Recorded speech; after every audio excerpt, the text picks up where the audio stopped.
Hello बच्चों, आज हम लोग करेंगे क्लास 11 बिजनेस स्टडीज में। टॉपिक है हमारा फॉर्म्स ऑफ बिजनेस।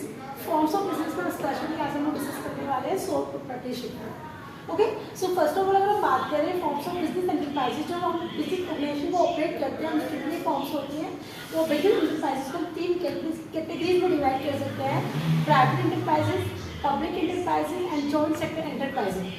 अगर प्राइवेट एंटरप्राइज का क्लासिफिकेशन देखें तो इन्हें 5 कैटेगरीज में डिवाइड किया जाता है: sole proprietorship, partnership, joint into family business, cooperative societies and joint scope company.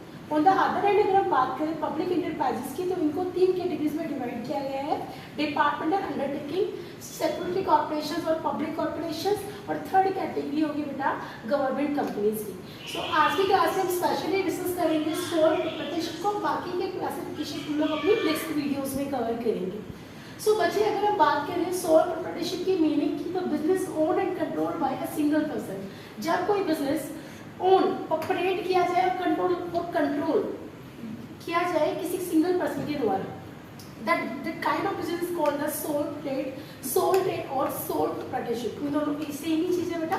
Soul trade का मतलब भी आपका वही होगा या फिर सोल प्रोप्राइटरशिप से कह सकते हैं। अगर हम बात करें इसके फीचर्स की, तो सिंगल ओनरशिप है, because of single person own कर रहा होता है, तो ओनरशिप जो है, ओनर जो होगा एक ही पर्सन होगा। नंबर 2, कंट्रोल जो होगा वो भी सिंगल पर्सन का ही होता है, वो अकेले ही पर्सन कंट्रोल करता है, उसके प्रॉफिट्स को भी वो अकेले ही डिस्ट्रीब्यूट करता है।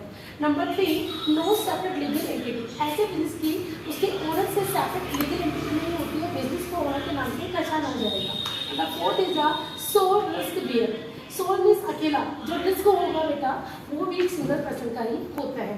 अगर हम बात करें इसके मेरिट्स की, मेरिट्स मीन्स एडवांटेजेस क्या है इस टाइप के बिजनेस को कोऑपरेट करने के, तो ऐसे बिजनेस को स्टार्ट करना काफ़ी इजी होता है। नंबर 2, क्विक डिसीजन मेकिंग काफ़ी क्विक होती है। सिंगल पर्सन है, सिंगल पर्सन अकेले डिसीजन मेकिंग करेगा।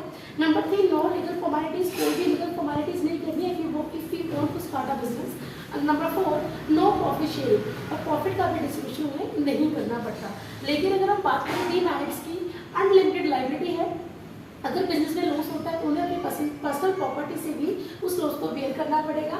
नंबर 2, असर्टेन लाइफ होती है ऐसे बिजनेस की। और नंबर 3, सोल रिस्क बेयर। अगर बिजनेस में लॉस होता है, यू नो कि बिजनेस आपका अनसर्टेन होता है, ये कंफर्म नहीं है कि वो बिजनेस में प्रॉफिट ही होगा। अगर लॉस होता है तो वो भी सिंगल पर्सन को ही बेयर करना पड़ता है। अगर बात करें सुटेबिलिटी, किस टाइप के बिजनेस के सूटेबल है, तो ये टेलरिंग के लिए, ब्यूटी पार्लर, आइसक्रीम हो गया, इन सब के लिए काफ़ी सूटेबल माना जाता है। तो बच्चा ये था आपका आज का टॉपिक। बाकी के जो फॉर्म्स हैं उनको हम लोग कवर करेंगे अपने नेक्स्ट वीडियोस में। तब तक के लिए बाय एंड टेक केयर।